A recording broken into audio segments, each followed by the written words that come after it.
السلام علیکم ګرانو دوستانو، هیله لرم چې جوړ روغ به یاست. د نن موضوع ده د ناپوه ژوند ملګري سره د رابطې تدریس.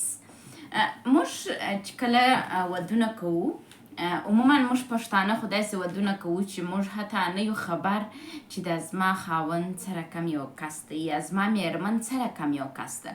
موږ واده ورسره کوو او دا لکه یو لاټري دی چې موږ ته پوه کس پکښې راوځي او که ناپوه کس پکښې راوځي دا موږ ته معلومات نه وي. نو راځو وایو چې د ناپوه د ژوند ملګري سره د رابطې تدریس سره کم دی. موږ د ناپوه د ژوند ملګري سره څه وکړو؟ یو نفر چې په هېڅ نه پوهېږي. راځئ موږ چې کله نوي واده کوو، واده ته مو تلوار یو نوی کس مو ژوند ته راځي، نوي احساسات ورته لرو، لیکن کله چې یو څه عمر تیر سي دا روابط خراب سي، بیا مو هغه رقم د اولې ورځې په رقم شوق موجود نه وي. دا هم په نارینو کې امکان لري دا مسایل راسي، هم په ښځو کې امکان لري دا مسایل راسي. راځو موږ چې اول سر واده کوو په داسې یو جذبات سره دا واده ته داخلیږو، د واده مراسم، د خپلوانو راتګ، خوشحالي، دا ټوله په موږ کې داسې یو خوشحالیانې رامنځته کوي، لیکن وروسته دا قرار سړیږي. خو موږ داسې جوړې هم لرو، داسې میړه و مینه هم لرو چې د دوی د واده 20 کاله 25 کاله تیر سوي، لیکن د دوی جذابیت د منځه نه یې تللي. ولې نه یې تللی؟ ځکه چې دوی د هلک و نجلۍ دواړه نه پوه کسان یې، ناپوه نه یي. یو د بل خبرې درکوي، یو بل درکوي او یو بل ته مینه ورکوي، خوشحالي ورکوي. راځو زه د ناپوه کس سره مخ یم. هغه که هلک یې که نجلۍ فرق نه کوي. ناپوه کس ستا خبرو ته غوږ نه نیسي. ناپوه کس خپل مسایل ستا سره نه شریکوي. ناپوه کس تا ته په درنه نه ګوري. ناپوه کس ستا سره جارو بحث کوي. ناپوه کس کوشش کوي په تا کې تغییرات راولي. ناپوه کس پر تا باندې فشار راولي. دا امکان لري هم ستا د ژوند ملګری واوسي او هم د هغه کورنۍ واوسي. تاسو خبر یاست ګرانو دوستانو، زه چې کله لومړی ځل واده سولم، زما د خسرګنۍ کره زه ډېره کوچنۍ وم. زه یو 18 کلنه نجلۍ داسې کور ته واده سولم چې په هغه کور کې 12 نفر غټان وه. دوی د دې لپاره چې زه د دوی پر لاس ماته سم، د دوی لپاره چې د دوی د کور په قوانینو باندې سم، دوی پر ما ډیر فشار راوستی. مثلا سهار وختي د خوبه راکښېنستل او د کور کارونه په منظم توګه واري کول، دغه واري کول او د کور کارونه پر ما ډیرېدل. زه ډیره ډینګره وم، دومره ډینګره وم چې زه یې 40 کیلو وم چې واده سولم. دغه 40 کیلو نجلۍ څخه دوی داسې تمه درلودل چې د ګرده کور کارونه وکړي، د دوی قوانین پر ځای کړي، لکه یو رسمیات، لکه یو دفتر ته چې ولاړم. د الحال چې زه خپل د پلار په کور کې ډېره یو نازولې ارامه نجلۍ وم. هلته دوی زما څخه د ډېر کار تمه کول، شاخه کارونه یې راباندې کوله او دغه شیانو باندې ما تشویش وکړي. د دوی په کور کې 3 وخته دسترخوان اورېدی، یعنې زموږ په کور کې ما هر وخت کولی سولی غذا وخورم. دوی هغه د 3 وخته دسترخوان پرته غذا خوړل په دوی کې عیب وه. دوی خپل د کور قوانین پر ما باندې عملي کول تر څو زه د دوی په رقم تربیه سم، لیکن دوی د دې سبب سول چې زه خپل رواني حالت ته لاس ورکړم. حتی زه مکمل لیونتوب حالت ته تللې وم چې ما نه خپل کورنۍ پیژندل، نه هم د دې توانایي مې درلودله چې زه خپل ژوند ته نور ادامه ورکړم. دا موضوع زما سره تقریبا 12 کاله تر مخه سوې ده. راځو رواني ستونزې څنګه منځته راځي؟ رواني ستونزې هغه وخت منځته راځي چې زموږ داخلي اراده وپاشل سي. هغه انسانان چې داخلي اراده یا عزم یې کوي، هغه په رواني ستونزو ژر نه اخته کېږي. هغه کسان په رواني ستونزو اخته کېږي چې د دوی هغه دروني اراده یا هغه دروني اراده ته یې ضرر ورسېږي. مثلا زه د خسرګنۍ په کور کې زما میړه یو ناپوه کس و، هغه په دې نه پوهېدی چې زما سره خبرې وکړي، ما ته ډاډ راکړي. نو زما اراده ضعیفه سول چې ولا دا څنګه کور دی، زه په ګرده عمر په دا کور کې کار کوم او میړه به مې هم دغسې ناپوه کس وي. ګرده عمر به زه ډوډۍ په 3 وخته خورم، زه به د 3 وخته بغیر ډوډۍ نه سم خوړلی. ما عمیق تشویش وکړي، زه کوچنۍ نجلۍ وم او زه د لیونتوب ته ولاړم. نو راځو دغه ناپوه د ژوند ملګري په موږ کې ډېر مشکلات منځته راوړلی سي. ناپوه د ژوند ملګری د زموږ د لیونتوب سبب کېدلی سي.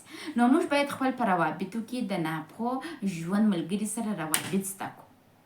روابط څنګه زده کوو؟ راځئ دا اړوند به خبرې وکړو.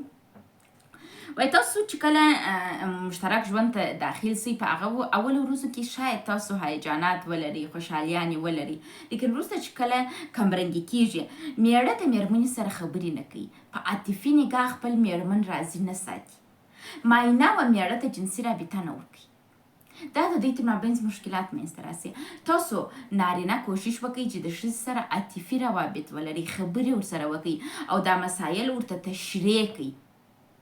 همیشه د خپل میرمنې سره دا رقم برخورد وکړئ لکه یو کوچنی چې ته په خبره پوه کوې ورته وایې چې مثلا دا زما پلار سخت طبیعته دی، دا زما مور سخت طبیعته ده، زه شکر ستا سره مینه لرم، دا یو څو ورځې مشکلات دي، دا به ختم سي. دا پوه ده، دا یعنی تا خپل میرمن پوه کړله چې زه ستا سره مینه لرم. ښځه دې هم همداسې وکړي که چیرې د دوی نارینه یا د دې میړه پر دې باور نه کوي. مثلا بعضې وخت نارینه موږ ته خپل شخصي مسایل نه وایي، خپل شخصي مسایلو څخه موږ لیرې ساتي، یا پر دوی داسې فکر کوي که زه خپل شخصي مسایل خپل میرمنې ته ووایم نو زما قدر کمیږي. تاسو ښځې دا زده کوئ چې خپل مړو ته دا احساس ورکوئ چې ته ماته ډېر قدر لري، ته ډېر یو مهم شخصیت، ته ډېر بااستعداده شخصیت، زه تا ته درناوی لرم. داسې نارینه پر تا باندې باور کوي، نارینه تا ته راځي. ته که نارینه رټې، که ته نارینه ته تدریس ورکوې، که ته د نارینه مور جوړېږې، که ته هغه ته یو استاذه جوړېږې، هغه بیا تا ته د یو دښمن په سترګه ګوري. خو که ته نارینه ته وایې چې ته ډېر هوښیار یې، ستا فیصلې زما خوښې دي، ستا کړنې زما خوښې دي، ته زما خوښ یې، زه په تا ډېر ویاړم، دا رقم نارینه پر تا باندې باور کوي او تا ته راځي او تا ته خپل مسایل وایي.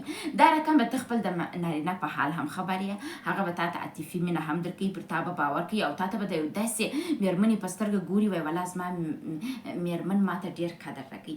تاسو به په پخوا زمانو کې د کنیزانو د اورېدلي، کنیزه هغه څوک و چې د کور کارونه بیا کوله او همیشه بیا سر ټیټ و او اوکې بیا ویله. پاچا نه یا د کور د خان یا ملک، دوی به ویله چې والله خپله معاینه مې ښه رویه نه راسره کوي، دا کنیزه مې ډېره ښه ده. تاسو میړو معاینه کوشش وکړئ د پاچا او د کنیزې روابط سره ولري. ښځه چې خپل میړه ته سر ټیټ کړي او نارینه دې بیا خپل میرمن په زړه پورې ونیسي. دا هغه څه دی چې ستاسو په مابینځ کې هغه د ناپوهۍ قوه چې ده، هر انسان خپل وجود کې د ناپوهۍ قوه لري. دغه یو بل درک کول دا د ناپوهۍ قوه د منځه وړي او منځ ته پوهه راولي. موږ ټوله انسانان شخصیت لرو، دا شخصیت سره کم جوړېږي، دا د کوچنیوالي سره چې موږ چیرې پیدا سوي یو، چیرې لوی سوي یو، د چا سره لوی سوي یو، په کومه ټولنه کې لوی سوي یو، څومره زده کړې لرو، څومره روابط لرو، د دا څخه زموږ شخصیت جوړېږي. کله چې تاسو واده کوئ تاسو نسئ کولی په تغییر باندې د یو چا شخصیت ته تغییر ورکړئ. شخصیتونه هغه وخت تغییر کوي چې په مسلسل توګه، په قوي توګه، ډیر په اوږده موده کې د شخصیتونو د تغییر شاهدان موږ پاتې کیږو. په لنډه موده کې، په 1 کال کې، په 2 کال کې، په 5 کال کې تاسو نسئ کولی د یو چا شخصیت ته تغییر ورکړئ. تاسو کوشش وکړئ ښځه دې سر ټیټ وساتي او نارینه دې ښځه په بغل پورې ونیسي. حمایت دي کې خبرې دې ورسره وکړي لکه د یو کوچني سره چې خبرې کوئ، دغسې وضاحت یو بل ته ورکوئ. په دا رقم سره تاسو کولی سئ یو په بل باندې نفوذ وکړئ او یو بل کې تغییرات راولئ. په یو دم سره، په رټولو سره، په جنگ سره، په دعوې سره تاسو نسئ کولی یو په بل کې تغییرات راولئ. دا همیشه یاد ولري که تاسو یو پر بل باندې فشار راولئ د دې دپاره چې هغه تغییر وکړي، هغه امکان لري خپل رواني استدلال د لاسه ورکړي، د هغه خپل د وجودي ارادې سره پردی کیږي، د هغه دروني اراده د منځه ځي او دلته دغه منځته راځي، رواني ناروغي منځته راځي چې تاسو یو بل ته ضربه ورکوئ. کوشش وکړئ د دې پر ځای چې یو بل ته ضربه ورکړئ یو بل درک کوي. دا درک کوي چې زه دغه نفر شخصیت ته تغییر نسم ورکولی، دا شخصیت په ډیر عمر جوړ شوی دی او په ډیر عمر تغییر ته ضرورت لري. راځو وایي موږ چې کله د یو چا سره نوي مخامخ کیږو، نوی د یو چا سره رابطه جوړوو، نو موږ ډیر خپل د وجود د ښه برخو څخه استفاده کوو چې هغه عبارت دی موږ خپل مفکرتوب چې دی، خپل د مفکرتوب څخه کار اخلو، بل موږ خپل د هغه ښه هوش څخه کار اخلو، موږ خپل د ښه سرګرمۍ څخه کار اخلو، خپل د ښه خوشطبیعتي څخه کار اخلو او خپل ښه شخصیت خلکو ته وړاندې کوو په لومړیو برخو کې. وروسته بیا زموږ شخصیت زموږ څخه خراب سي.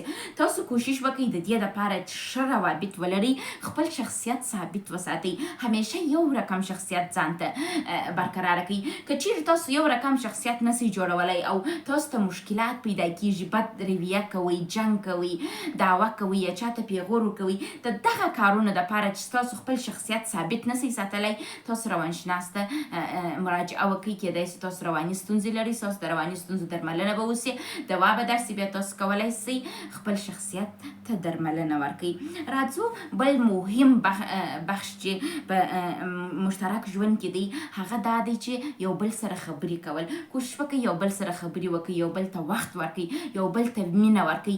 مینه همیشه جوړونکی خاصیت لري او دا نه خبرې کول د ضرري دي. تاسو میرو مینه کوشش وکړئ یو بل سره خبرې وکړئ، یو بل ته په درناوي وګورئ، یو بل ته احترام وکړئ، یو بل ته په سپکه مه ګورئ. ما تاسو ته ویله ده ما چې دوهمه نکاح وکړه، زما دوهم میره یو مغروره شخصیت درلودی. ما ته یې د انسان یې په سترګه نه کتل، زما سره یې خبرې نه کول یا ما ته یې عاطفي مینه نه راکول. ما به احساس ته ناامیدۍ کوي، ما به داسې احساس کوي چې والله زه پر هېچا نه یم ګرانه، زه چاته مهمه نه یم. اوس هم ګورئ پر ما ته بد احساس راځي کله چې دغه اړوند خبرې کوم، ځکه چې ما هغه ته هېڅ ارزښت نه درلودی. بل راځو وایي تاسو یو بل ته کار وکړئ په مشترک ژوند کې، یو بل ته خوشحالي ورکړئ. تاسو پوهېږئ دا مشترک ژوند دا رقم دی لکه دوکاندار او مشتری. دوکاندار چې یو شی پر یو چا خرڅوي، هغه نفر چې راځي هغه سکوت کوي. تاسو که یو ښه شی رانیسئ، نه ځئ چې نارې وهئ چې الې راسئ دا شی مو رانیوئ، دا تاسې هم رانیسئ، ځکه بیا تاسو فکر کوئ چې والله دا خلک فکر کوي چې ته مارکیټینګ ورته کوې. هغه انسانان چې زموږ د محصولاتو څخه راځي هغه سکوت کوي، او هغه انسانان چې زموږ د محصولاتو څخه نه راځي هغه شکایت کوي. نو که تاسو په روابطو کې دغه اصل ته توجه وکړئ او د یو بل د رضایت دپاره کار وکړئ، نو تاسو به د یو آرام او متي شخص سره مخ یاست. خو که تاسو یو بل ته کار نه کوئ، نو همیشه به یو د بل څخه شکایت کوئ. شکایت هغه وخت منځته راځي چې تاسو د یو بل رضایت نه ترلاسه کوئ. کوشش وکړئ یو د بل رضایت ترلاسه کړئ، دا ستاسو ژوند ته خوشحالي راولي. همیشه په یاد ولرئ رواني ستونزې هغه وخت منځته راځي چې تاسو خپل د دروني ارادې سره په ټکر کې راسئ، ستاسو وهمونه ډیر سي. کوشش وکړئ یو بل ته وهم ور نه کړئ. که تاسو غواړئ یو بل ته تغییر ورکړئ، همیشه یاد ولرئ چې یو نفر چې د 10 کالو دی، ته د هغه عاداتو ته په 10 کالو تغییر ورکولی سي، نه په 5 یا 4 کلونو باندې. دا ته همیشه توجه وکړئ او یو بل ته د ښه مشترک ژوند داسې قوانین جوړ کړئ چې وده پکښې وکړئ، نه دا چې په رواني ستونزو اخته سئ. مننه.